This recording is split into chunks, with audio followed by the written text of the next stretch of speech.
बिलावल साहब की तकरीर आप भी सुन रहे होंगे। वो आज जिन्होंने कहा है कि मुझे तो ये हुकूमत की मुसीबत से मेरी जान छुड़वाएं, मुझे तो ओपोजिशन का शौक है। और फिर वजीर आजम का साहब की तारीफ भी की है। उन्होंने कहा जी वजीर आजम अच्छे हैं लेकिन उनके साथ कुछ लोग हैं जो नहीं चाहते, और फिर इनको खुद यकीन नहीं है कि ये 5 साल पूरे करेंगे या नहीं।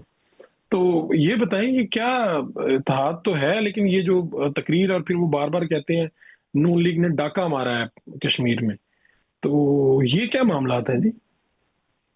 जी, मैं गुज़ारिश करूँगा बड़ाई साहब, हम भी यही समझते हैं कि बिलावल साहब बहुत अच्छे हैं, लेकिन उनके साथ जो 3-4 लोग हैं, जो मुसलसल पिछले 20 साल से पंजाब से इलेक्शन हारते आ रहे हैं मुस्लिम लीग नून से, वो मैं समझता हूँ कि बिलावल साहब को जो है, इस किस्म की तकारीर पे मजबूर करते हैं।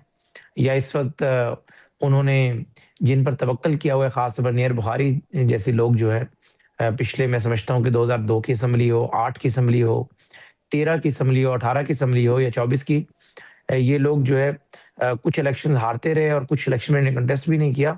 तो ज़ाहिर है अगर एक इलेक्टेबल 2 इलेक्शन हार जाए, तो वो बेसिकली पॉलिटिकल प्रोसेस से बिल्कुल बाहर चला जाता है। और ये मेरे ख़्याल से वो लोग हैं जो कि इलेक्ट नहीं हो सके, और ज़ाहिर है पीपल्स पार्टी को पंजाब में या मरकज़ में मैंडेट नहीं मिला, तो पीपल्स पार्टी ने जो सिलेक्टेड सीटों पर अकोमोडेट किया करती थी नियर बुखारी जैसे लोगों को सेनेटर बना देना और उस फिर चेयरमैन सेनेट बना देना, वो भी नहीं बना पा रही। तो ये अपनी जो बेसिकली एंगर है, वो चेयरमैन बिलावल को इस किस्म की तकारीर जो है वो फ़ीड कर करवाने पर जो है वो मजबूर करवा रहे हैं। और मैं यही समझता हूँ कि अगर बिलावल साहब का दिल भर गया है, अगर उनकी तकरीर को मैं दुरुस्त मान लूँ, गो कि मेरा अभी भी यही नुक्ता नज़र है कि एक सियासी तकरीर है, लेकिन फिर तो उनको अपने पापा को भी कहना होगा कि ऐवान-ए-सदर जो कि पीएमएलएन के वोटों से आपके वालिद साहब जो है वो असेंबली ऐवान-ए-सदर में पहुँचे हैं। पीएमएलएन की प्रोविंशियल असेंबलियाँ हों या फिर जो पंजाब असेंबली में तकरीबन 250 के करीब हमारे एमपीएस ने वोट दिया।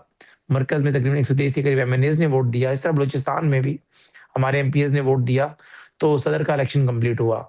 इसी तरीके से बलूचिस्तान के अंदर हमारे वोटों से पीपल्स पार्टी की बलूचिस्तान हुकूमत कायम है। तो मेरे ख़्याल से एक-दूसरे पे इस तरह कहना कि वो ये कहें कि वो थक गए हैं, या हम ये कहें कि हम उनसे थक गए, मेरे ख़्याल से मुनासिब नहीं होता।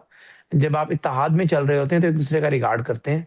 और मेरे ख़्याल से चेयरमैन बिलावल को कश्मीर इलेक्शन को इतना संजीदा नहीं लेना चाहिए, जिससे ये तासुर बने कि शायद एक इलेक्शन हारने की वज़ह से चेयरमैन बिलावल साहब का टेम्परामेंट इतना लूज़ हो गया कि वो हर किसी को जो है वो हद पे तनकीद बना रहे हैं, तो मेरे ख़्याल से मुनासिब नहीं है।